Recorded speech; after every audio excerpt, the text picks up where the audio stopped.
ರಾಜ್ಯ ಸರ್ಕಾರದ ವಿರುದ್ಧ ಹಿರಿಯ ಶಾಸಕರ ಅಸಮಾಧಾನ ಜೋರಾಗಿತ್ತು. ಇನ್ನು ಶಾಸಕರಿಗೆ ಸರಿಯಾಗಿ ಅನುದಾನ ಸಿಗ್ತಿಲ್ಲ, ಅಧಿಕಾರಿಗಳ ನಡೆ ಸರಿಯಿಲ್ಲ ಅನ್ನೋ ಆರೋಪ ಹೈಕಮಾಂಡ್ ನಾಯಕರ ಆಕ್ರೋಶಕ್ಕೆ ಕಾರಣವಾಗಿತ್ತು. ಹೀಗಾಗಿ ದೆಹಲಿ ಪ್ರವಾಸದಿಂದ ವಾಪಸ್ಸಾದ ಬೆನ್ನಲ್ಲೇ ಸಿಎಂ ಸಿದ್ದರಾಮಯ್ಯ ಅಸಮಾಧಾನಿತ ಶಾಸಕರ ಜೊತೆ ಸಭೆಯನ್ನ ನಡೆಸಿ ಶಾಸಕರ ಸಮಸ್ಯೆಗಳನ್ನ ಆಲಿಸಿದ್ದಾರೆ.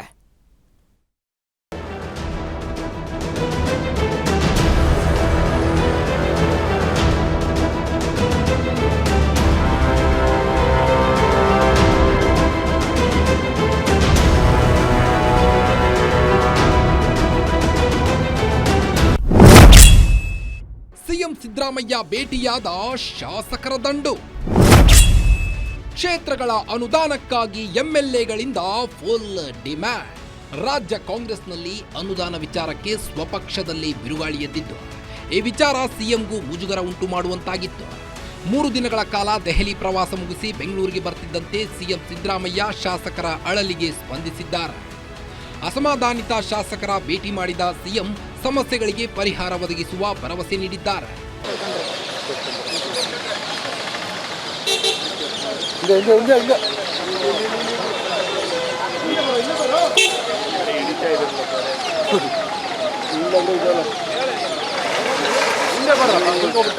ಒನ್ ಟು ಒನ್ ಸಭೆ ನಡೆಸುವ ಮೂಲಕ ಶಾಸಕರ ಸಮಸ್ಯೆಯನ್ನ ಆಲಿಸಿದ್ದಲ್ಲದೆ ಸಿಎಂ ಸಿದ್ದರಾಮಯ್ಯ ರಾಜು ಕಾಗೆ, ಬಿಆರ್ ಪಾಟೀಲ್ಗೆ ಬಹಿರಂಗ ಹೇಳಿಕೆ ನೀಡದಂತೆ ಸೂಚನೆಯನ್ನ ನೀಡಿದ್ದಾರೆ. ಇದರ ನಡುವೆ ಇಂದು ಸಿಎಂ ಸಿದ್ದರಾಮಯ್ಯ ನಿವಾಸಕ್ಕೆ ಕಾಂಗ್ರೆಸ್ ಶಾಸಕರ ದಂಡೆ ಭೇಟಿ ನೀಡಿತ್ತು. ಬೆಳ್ಳಂಬೆಳಗ್ಗೆ ಜಮೀರ್ ರಾಜೀನಾಮೆ ಕೇಳಿದ್ದ ಬೇಳೂರು ಗೋಪಾಲಸ್ವಾಮಿಗೆ ಸಿಎಂ ಬುಲಾವ್ ನೀಡಿದ್ರು. ಸಿಎಂ ಭೇಟಿಯಾದ ಬೇಳೂರು ತಮ್ಮ ಹೇಳಿಕೆಗೆ ಯೂ ಟರ್ನ್ ಹೊಡೆದಿದ್ದಲ್ಲದೆ ಅನುದಾನ ಎಲ್ಲರಿಗೂ ಸರಿಯಾಗಿ ಸಿಎಂ ನೀಡುತ್ತಿದ್ದಾರೆ ಎಂದು ಸರ್ಕಾರದ ಪರ ಬ್ಯಾಟ್ ಬೀಸಿದ್ದಾರೆ. ಅದರದ್ದು ಚರ್ಚೆಯಲ್ಲೂ ಸಹ ಸುಮಾರು ಒಂದು 50 ಕೋಟಿ ರೂಪಾಯಿವರೆಗೂ ನಮಗೆ ಸಹ ಇವಾಗ ಚರ್ಚೆ ಮಾಡಿದ್ರು. ಅದು ಯಾವ ಗ್ರಾಂಟಲ್ಲಿ ಕೊಡಬೇಕಂತಲೂ ಕೇಳಿದ್ರು. ನಾವು ಹೇಳಿದ್ದೀವಿ ಇಂಥದಕ್ಕೆ ಬೇಕಾಗುತ್ತೆ, ಹಳ್ಳಿಯ ಸಣ್ಣ ಹಳ್ಳಿಗಳಿಗೆ ರಸ್ತೆಗಳು ಬೇಕಂದಾಗಲೂ ಸಹ ಅದನ್ನು ಈಗ ಓಕೆ ಮಾಡಿದ್ದಾರೆ. ಈಗ CS ಜೊತೆ ಸರ್ಕಾರದಲ್ಲಿ ಡಿ.ಕೆ. ಶಿವಕುಮಾರ್ ಅವರಿಗೆ ಜೈಎಂದವರಿಗೆ ಮಾತ್ರ ಅನುದಾನ ಸಿಗ್ತಾ ಇದೆಯಾ, ಆ ರೀತಿ ಆರೋಪವನ್ನು ಮಾಡಿದ್ದಾರೆ ರಾಜು ಕಾಗೆ ಅವರು. ಆ ಥರ ಏನಿಲ್ಲಲ್ಲ, ಅವರ ಭ್ರಮೆ ಅದಲ್ಲ, ಅವರೆಲ್ಲರೂ ಯಾರ್ದೋ ಭ್ರಮೆ ಇರ್ಬೋದು, ಆ ಥರ ಏನಿಲ್ಲ. ಇನ್ನು ಕ್ಷೇತ್ರದ ಅಭಿವೃದ್ಧಿಗೆ ಸಿಎಂ ಬಳಿ ಬಂದು ಅನುದಾನಕ್ಕೆ ಶಾಸಕರು ಬೇಡಿಕೆ ಇಟ್ಟಿದ್ದಾರೆ.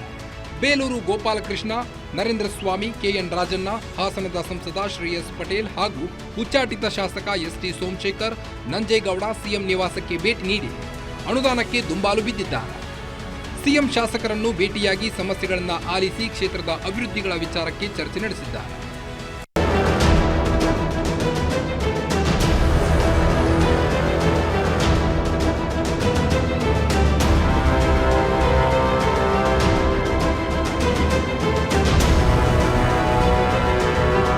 ಇನ್ನು ಕಳೆದ 3-4 ದಿನಗಳಿಂದ ಡಿಸಿಎಂ ಡಿ.ಕೆ. ಶಿವಕುಮಾರ್ ಕೂಡ ಶಾಸಕರ ಜೊತೆಗೆ ಪ್ರತ್ಯೇಕ ಸಭೆಯನ್ನು ನಡೆಸಿದ್ರು. ಇತ್ತ ಸಿಎಂ ಸಿದ್ದರಾಮಯ್ಯರ ಬಳಿಯೂ ಇಂದು ಕೆಲ ಶಾಸಕರು ಚರ್ಚೆಯನ್ನು ನಡೆಸಿದ್ದಾರೆ. ರಾಜ್ಯದಲ್ಲಿ ಕಾಂಗ್ರೆಸ್ ಶಾಸಕರಿಗೆ ಅನುದಾನ ಸಿಗದ ಹಿನ್ನೆಲೆಯಲ್ಲಿ ಅಸಮಾಧಾನ ಹೆಚ್ಚಾಗಿತ್ತು. ಹೀಗಾಗಿ ಶಾಸಕರಿಂದ ಸಿಎಂ ದೌಡಾಯಿಸುತ್ತಿದ್ದು, ಸಿಎಂ ಕಾವೇರಿ ನಿವಾಸ ರಾಜಕೀಯದ ಹಾಟ್ ಸೆಂಟರ್ ಆಗಿ ಹೊರಹೊಮ್ಮುತ್ತಿದೆ. Durgesh Naik, political bureau, guarantee news, Bengaluru.